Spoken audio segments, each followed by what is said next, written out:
4 soldats de la paix italiens blessés par une attaque à la roquette au sud Liban, Rome condamne et pointe du doigt le Hezbollah.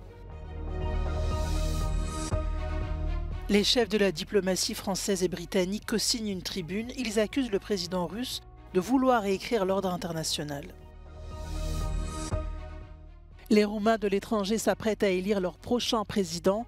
950 bureaux de vote ont ouvert dans plusieurs pays, dont 67 en France.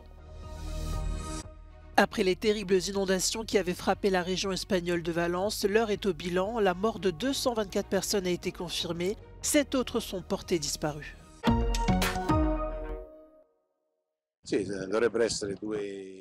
Au Liban, 4 soldats italiens ont été légèrement blessés vendredi lors d'une nouvelle attaque contre la mission de maintien de la paix de l'ONU, appelée la FINUL.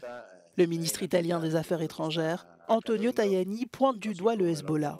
La FINUL a elle-même confirmé que 4 de ses casques bleus avaient été blessés par 2 roquettes, probablement tirées par le Hezbollah. De son côté, la milice chiite a déclaré avoir tiré une salve de roquettes sur des soldats israéliens dans le village de Chama, situé au sud Liban. Mission de maintien de la paix des Nations Unies au sud Liban, la FINUL est présente depuis 46 ans au Liban. Elle se compose de plus de 10 000 soldats de la paix originaires de 48 pays. Selon un porte-parole de la FINUL, la force onusienne a recensé plus de 30 incidents en octobre ayant entraîné des dommages matériels ou des blessures pour les casques bleus, dont une vingtaine dues à des tirs ou des actions israéliennes.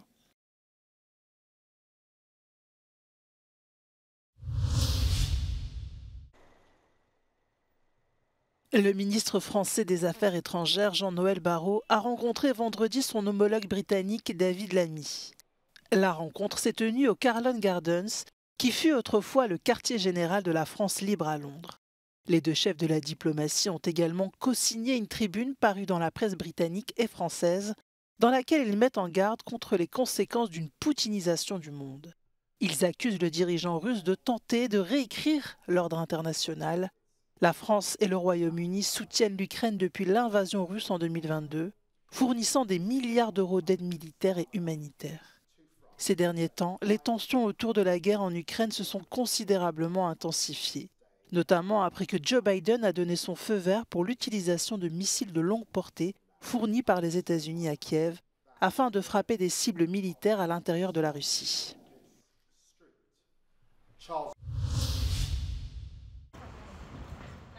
Les Roumains sont appelés aux urnes pour les 3 prochains week-ends. Ce dimanche, ils décideront qui doit succéder au président sortant, l'indépendant Klaus Iohannis. Les Roumains vivant à l'étranger ont déjà commencé à voter. 147 bureaux de vote ont été installés dans toute l'Espagne. Les électeurs ont pu s'y rendre dès vendredi. En France, ce sont 67 bureaux de vote qui ont ouvert, dont un dans la principauté de Monaco. Au total, 950 bureaux de vote ont été mis en place dans plusieurs pays. Selon l'autorité électorale permanente, c'est un nombre record de bureaux de vote à l'étranger pour l'élection présidentielle. 13 candidats sont en lice pour cette élection. Le Premier ministre sortant de gauche, Marcel Ciolacu, est le favori. Mais le nationaliste d'extrême droite, Giorgia Simion, a également des chances de l'emporter. Il a récemment fait l'éloge de Donald Trump et a nié les allégations selon lesquelles il serait un espion russe.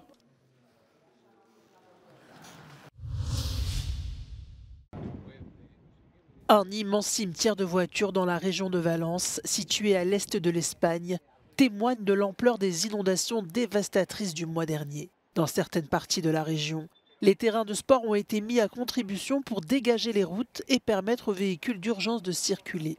Des pluies torrentielles s'étaient abattues à Valence. Certaines zones ont reçu l'équivalent d'une année de pluie en seulement 8 heures.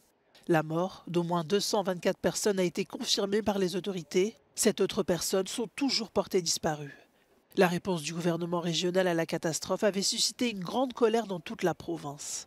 Des dizaines de milliers de personnes avaient manifesté. Elles accusent les autorités régionales d'avoir diffusé trop lentement des alertes publiques sur les dangers des inondations. Des manifestants ont également demandé la démission du président de la région, Carlos Mazón. Selon eux, ce dernier rejetterait sa responsabilité dans la gestion de cette catastrophe sur le gouvernement espagnol.